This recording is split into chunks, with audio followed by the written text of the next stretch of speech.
Welcome everyone to the peak of our Mind Marvel's adventure, the comic book launch of Autism Chronicles, the power of teaming up against intolerance. Today we'll witness the great work of an ex-teamer son, who is already being an agent of change in his immediate community. And now it's time to take it to the next level and unleash all its potential. The comic book was created by Mario Soberanis Jr., who was inspired by his own life reality and his worldview. Autism Chronicles follows the journey of a young adult in his first day of high school. Faced with loneliness and intolerance, he endures hurtful comments from his peers. But suddenly, two heroes appear. Defying bullying and standing up for the young man, they forge a bond of friendship, and they promote tolerance against discrimination. Autism Chronicles, the power of teaming up against intolerance, created by Mario Soberanis. One morning, an autistic boy felt lonely on his first day of high school. He avoided interacting with other students his age. Most students, along with a few bullies, whispered behind the boy's back, teasing and making fun of him. They were quite intolerant with what they said. The boy was sad when he heard the others expressing their opinions. They made unpleasant, dishonest, and rude comments and discriminated against the boy simply because he was different. But what depressed him the most was that he had never had the opportunity to socialize with friends in high school.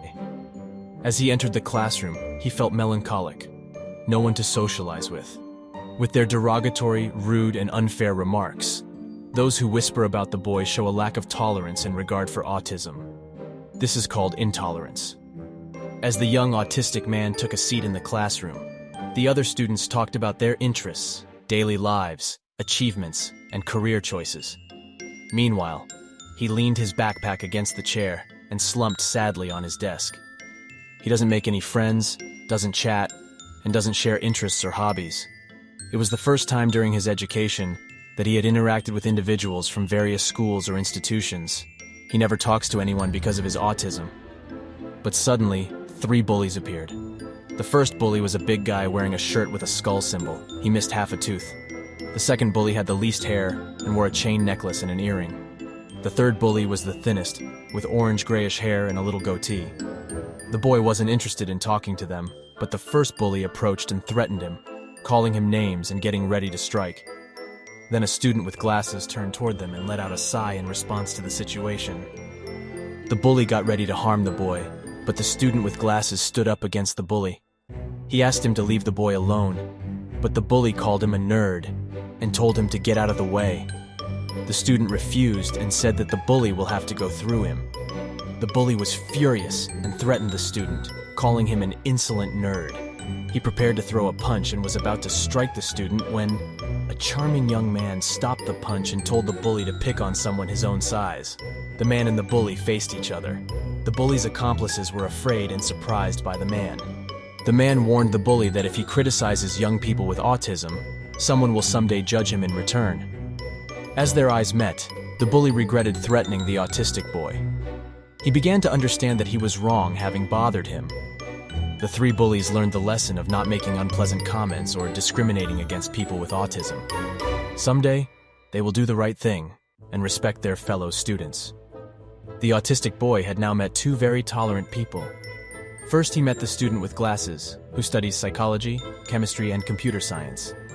Then he met the charming man. He finally had friends who joined him in promoting tolerance and standing up against bullying. Afterward, the 3 young students go to a cafe where there's a sculpture and a cup with the rainbow infinity symbol. It was a gathering place for all those with autism, who support one another in their daily lives and who respect and embrace tolerance for all the differences of humankind, whether that's race, height, religion, culture, or any other aspect. It is how they become people who stand for tolerance. We have the pleasure today of having Mario and his family for a question and answer session here, so we can get to know about his creative process and his life. Mario, we are thrilled to have you here. Can you tell us about what inspired you to create the comic? Some TV shows in the real world about daily life of teenagers and young adults with autism and communications with others. And how did you develop the story and the characters? I decided some personalities about teenagers in high school in most. For instance, some people I like when they make a team in some works activities, subjects, and yes, I participated in class. Another example I dislike some classmates very loud, annoying, and sometimes said some words that doesn't allowed in school. Can you tell us about your creative process, like from generating the ideas to planning the artwork? Very simple. To raw sketch to clean up sketch. Sometimes I use a laptop, iPad, and sketchbook. Sometimes I add color and others not necessary add colors in some sketches. I am working in a coffee shop. They asked me to change parts of the comic. How has your autism shaped your creative journey and storytelling? Good. Very great about drawings process. And I brought my imagination. Now let's turn to Mario and Mariana. Guys, how has it been to raise a child with autism and how have you overcome the challenges? The main challenge, I think, is misinformation, and how we overcome that is by talking or informing family, mainly the school that in which Mario was studying. Yeah, sharing, talking, reaching out, basically finding support in his therapist and his psychologist, and talking with family and immediate friends. How have you supported your child's comic book?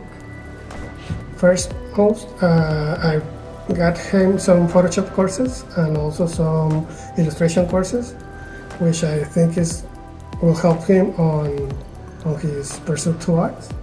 I'm a graphic designer and I try to give him tips, but I let Mario build his own path, and so I limit myself on the tech part and help him with that Photoshop and how to use the Wacom and the iPad and stuff like that. So that's my little grain of salt. Mainly by taking Mario to art class, and he had a chance to participate in the creation of murals. His art teacher has been reaching out to us and inviting him to participate. So taking him to the different schools or spaces, like for example universities or art centers that support him and support his other classmates. So basically that, taking him to participate and create these murals and taking classes. How have you provided guidance and support while creating his artwork? Well, we were actually kept in the dark. It was a really nice surprise when we saw what he has made. We only knew that he was going to build a label for the coffee cup, but we didn't know it was going to be a full, complete comic. That was all part of the school and where and the coffee shop. So it was all a surprise for us, and a really good one. And how do you celebrate diversity within your family? So we try to talk among ourselves about neurodiversity topics. We also try to update ourselves on it and participate on events that are about neurodiversity and also promote the inclusion of this community. And last but not least, what kind of efforts have you done to spread and promote neurodiversity acceptance within your community? I am studying psychology, so when I get assignments, I usually choose topics on neurodiversity, and I present research results in my university, whether it is in my classroom or at larger school events. Thank you, Mario, and Mariana, for being here today and showing the great work you've been doing. You are an example to our community, and this is an opportunity so you can raise your voice and keep working towards a better world. Neurodiversity should be celebrated and discussed through the whole year. So don't forget, we have a beautiful charity on the vault for Fundación Alumna, which is an organization dedicated to support people with autism and their families. Also, remember we have a limited and one-time only collection inspired in Mario's work. We have shirts and tumblers for a limited amount of time. Get your swag and support the cause at the same time.